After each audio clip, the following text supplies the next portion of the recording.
pretty much know how much I personally love the sport compact class. Today let's take a look at one of the top players in the market and basically the Honda Civic's main rival. This is a 2014 Volkswagen Jetta GLI. Now, this actually is the 6th generation Jetta. It's also known as the Mark VI, and it was introduced back in 2011. And when this generation Jetta came out, it kind of was welcomed with the same kind of lukewarm response that the 2012 Civic got. Volkswagen really cheapened the Mark VI Jetta for the US market to increase their sales. Now, over the years, Volkswagen has steadily improved the car, addressing some of the cheap issues that a lot of enthusiasts and Jetta faithful really hated. Now, in terms of the styling, let's talk about the design first. It really does emulate like a baby Audi in terms of its design. Looking at the front of the vehicle, it's got kind of an Audi-ish look with these headlights, the grille design. Looking at the side profile, the Jetta did grow substantially larger for this generation, a little bit longer wheelbase, a little bit longer overall length, and it's a very clean, classy, inoffensive design, very dramatic, how it's very restrained. It doesn't really take a lot of chances, even in this sport-oriented GLI trim, where if you're going to look at the GLI trim, you'll be able to distinguish it from regular Jettas, from the honeycomb grille at the front, those 18-inch wheels, which is part of the Autobahn package. There's a little subtle lip spoiler, as well as the chrome-tipped dual outlet exhaust out back.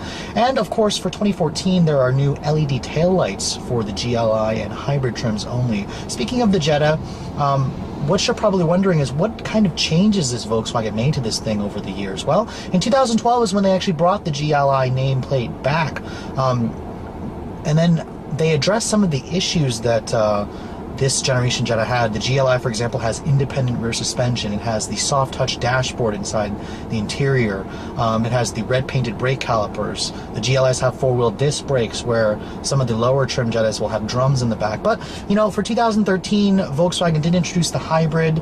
They introduced the LED daytime running lights, which this particular one doesn't have. You have to get the nav model to get that. This is just the Autobahn without navigation. And then for 14, Volkswagen made some pretty steady improvements.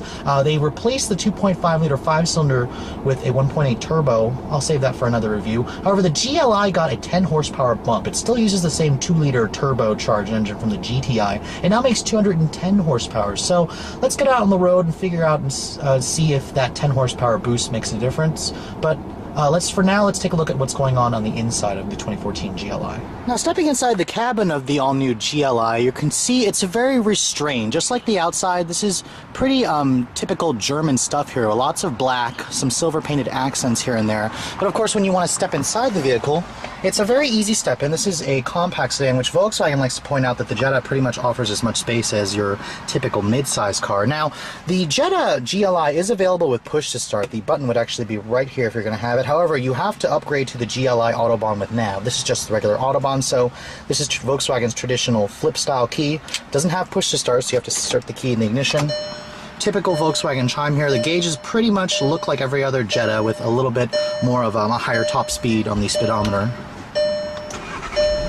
And then, of course, the 2-liter turbo engine starts right up, and it's still a phenomenal engine. It's the best part, really, of the GLI. It sounds just like the GTI's engine when you rev it up, and then the dinger is pretty annoying. It keeps going off until you shut the door. Now, in terms of the interior quality for this Jetta, again, it took a big knocking when it first came out.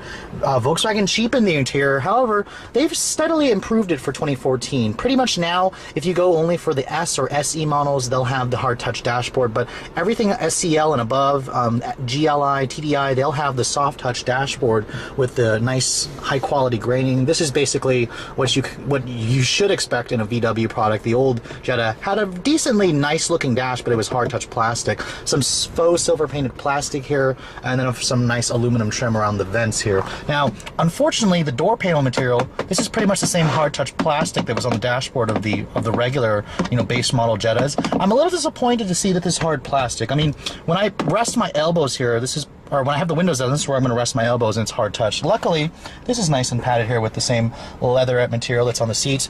The windows are actually automatic up-down for all four. I love that feature. I even like this aluminum trim here on the window switches. Adds to a high-quality feel. Now, the GLI is the only one that comes with this steering wheel. It's basically the same unit that's lifted straight off of the GTI, the MK6 Mark 6 GTI, although it just says GLI here. I love the steering wheel. Nice flat bottom design, very, very thick bolstering extensions, gorgeous red stitching. I mean, this is all in the details here. You could probably replace this badge with an Audi badge and people wouldn't even notice. Now, part of the Autobahn package, what it basically gives you, it gives you the Fender premium audio system. This is a 9-speaker, 400-watt audio system. Sounds fantastic. I would highly recommend the upgrade here. Much better sounding than the premium 7-speaker, 360 watts audio in the ILX, like my long-term car, or an SI. And then, of course, you'll get this touchscreen radio. This is the Premium 8 touchscreen radio interface, and you can see it also has the Fender audio system.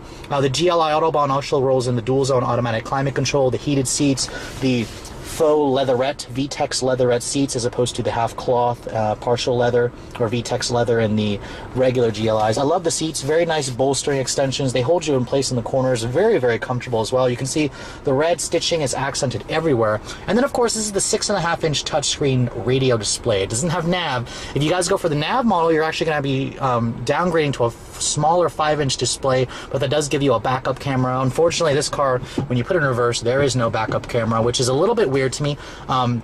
A Civic Si comes standard with a backup camera, but of course it's still kind of trickling down the sport compact line. A lot of enthusiast drivers claim they don't need it. The GLI Autobahn also gives you this sunroof right here with the controls right here. Now, part of the updates for 2014 is actually VW's in-car or in-net telematics system. This is basically something similar to OnStar Ford Sync services. It basically links you to a live operator if you have to, you know, address any issues. It also has apps like Pandora, stuff like that. That's new for 2014. It's accessed via the button panel right there. Now, thankfully, this particular one does have the 6-speed manual. You can also go for the 6-speed DSG. I highly recommend the manual for you purists out there, but if you can't drive stick, the DSG is a viable alternative. The throws are typical VW here, a little bit long, has that notchy feel. Now, personally for myself, I like the shifter throws in the SI more, but this is still very, very nice. I would happily say that this is excellent, and it really depends on your taste. The clutch is also extremely light, a little bit longer travel. It feels actually lighter than a Civic Si. So, you know, overall in terms of the interior of this thing, it's pretty much class competitive, not necessarily tops in the class like it used to be. Now, when you look at the back seat of the GLI, this is also an area where the Jetta platform, the MK6, is a winner. When VW redesigned this car, they wanted the back seat to be able to fit basically full-size adults, and you're looking at just over 3 feet of legroom back here. You can see it's huge. When you step inside the back seat here, plenty of space here. Now, unfortunately, this hump right here does take into your middle passenger. The Civic gives you a flat floor, but you do get more legroom in this car, but just one map pocket. Now, the seats themselves, very, very comfortable, very good thigh support as well. You get a nice armrest right here with cup holders, and then of course there's a little bit of a pass-through right here. The seats also do fold down 60/40, so it gives you that nice versatility. Unfortunately, the door panels, same hard touch plastic from the front seats, but at least it is padded right here where your elbows are going to rest. Now, when you look at the trunk capacity of the GLI, it's also a very, very large in terms of the competition. You're looking at about 15.5 cubic feet of space here, which is about 2 to 3 more than what you get, for example, in a Civic or other compact sedans in the class. The hinges, unfortunately, do crush your cargo here, but the trunk here is very, very well finished.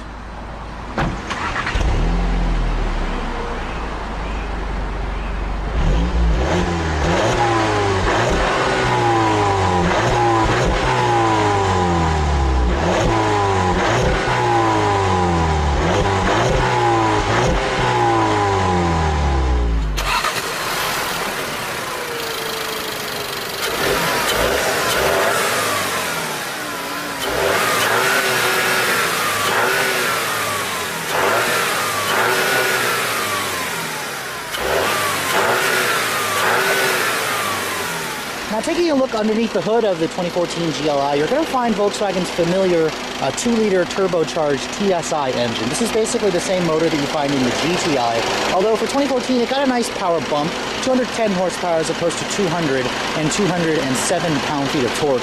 You can see there's a little bit of the cost-cutting evident here in the fact that this car uses a prop instead of the struts. The GTI uses struts like most other VWs. Now, this does run on premium gas. Front-wheel drive is your only option. You get your choice between a 6-speed manual or the 6-speed DSG. Fuel economy is actually rated at 22 in the city or 33 on the highway.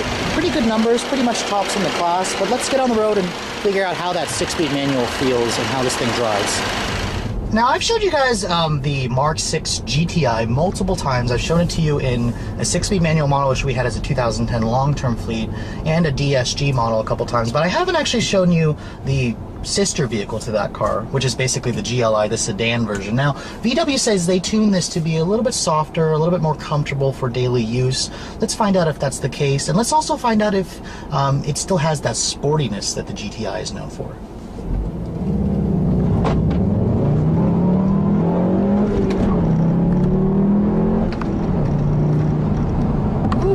Like every other true sport compact car, this turbocharged engine is wonderful. And, you know, even though it's only rated at a somewhat paltry 210 horsepower, it feels pretty peppy, actually. You know, typical with this engine, Volkswagen has always pretty much underrated it, and it's a very fun, refined, wonderful powertrain.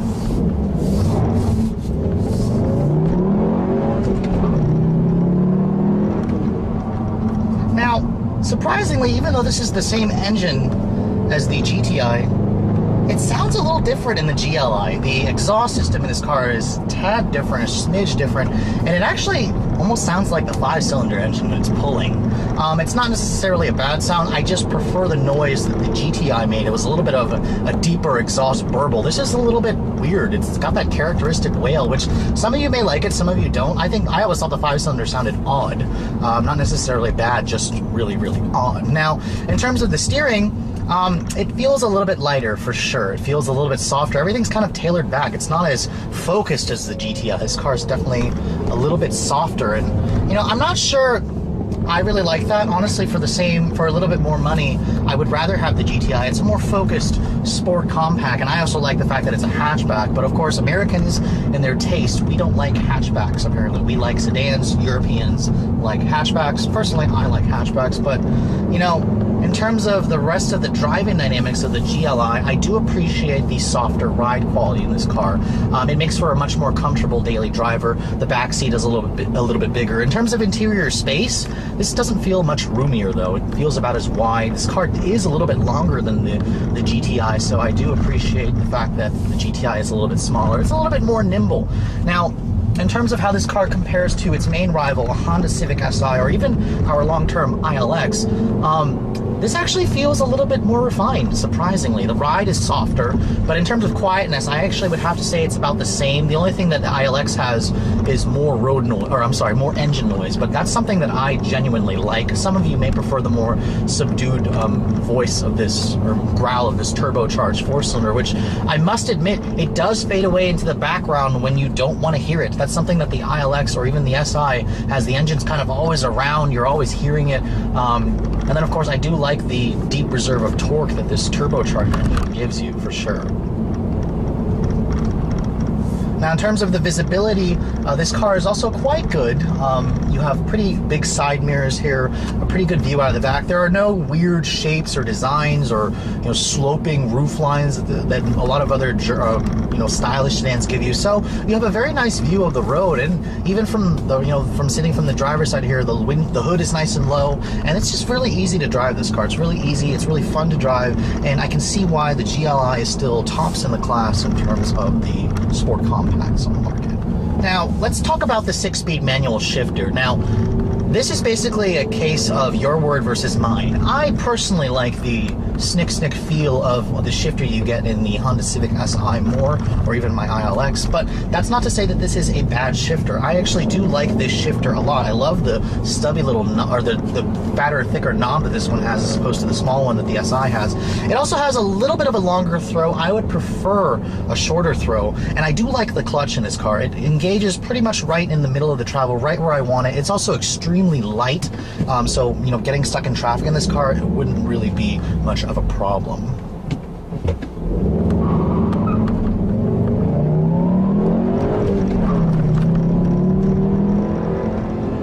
Now, even though this car is a turbo Ford, it's front-wheel drive, it doesn't really have much torque steer. That's something the GLI and the GTI are very, very good at managing. It's because the turbo engine doesn't have as much power. We're not looking at Focus ST or Mazda Speed 3 power here, but you know, that's not to say that this car is slow. It'll still hit 60 in about 6.5 seconds, which is a tad slower than the SI, but it's still very, very quick. So it's not like this car is slow. And of course, some of you out there, anything that's, you know, slower than a Mazda Speed 3 or a Focus ST, you're going to say it's slow, or even the current SI, people say it's slow. But this is enough power for me, and for the person looking for that grown-up, enthusiast, sport compact car, the GLI will serve them just fine.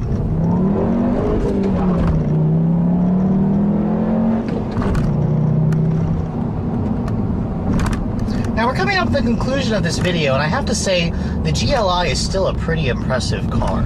If you guys want to choose this thing for your sport compact choice as a daily driver, it's an excellent daily driver. It's very practical, it's very refined, it's something you can use every day, and it gets decently good gas mileage as well, and it's relatively quick. I mean, this thing doesn't scream boy racer like the Speed 3, Focus ST, or SI would. It's a lot more subdued, and that's the reason why a lot of people would choose a German sport compact car like the GLI or the GTI. Now, that being said, there are a couple of negatives with this car. For one, the touchscreen radio, it's pretty old.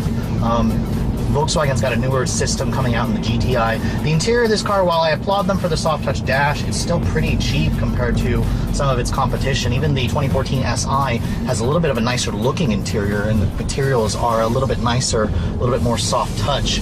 And in terms of feature content, I'm very disappointed with the fact that this Autobahn model, which is supposed to be like the top of the line model, is missing push to start. It's missing a backup camera. It's missing those HID headlights, which look fantastic. And this car looks a little bit cheap without them, honestly. And I hate how you have to get the nav model to get that. Honestly, if you're going to make me get the nav model, it should only be like 1,000 more, and it should just give you nav and maybe some real-time traffic. I shouldn't have to pair all those other features that I want into the Autobahn with nav model. I just give it to me in the Autobahn package. And then, of course, in terms of price, this is a little bit more expensive. This particular one I'm driving is about $27,500. You know, for that kind of money, you know, you could buy. You could get a loaded ST or a loaded Speed 3. It'll have nav, it'll have most of the features that you want, or even an SI. An SI is about $4,000 cheaper than this in base form, and it basically gives you all the features of this car plus more, like a backup camera, push to start, the Honda Lane Watch system, and the touchscreen radio. So those of you who are looking for a little bit more feature content, you're going to be a little bit disappointed in the GLI. However, if you're looking for the most mature sport compact on the market, this is a really good choice. Just know it's a little bit more expensive than its competition, and the tech features are getting pretty old. However, VW is updating the Jetta for 2015. Stay tuned for my review when the 2015 model comes out. It has a few subtle updates. We did show you the car at the auto show. Anyways, guys, hope you have enjoyed my overview of this 2014 GLI Autobahn. If you are looking for a sport compact, make sure you check this one out as well, in addition to the rest of the competition. Hope you guys enjoyed everything. I'll catch you all in the next video.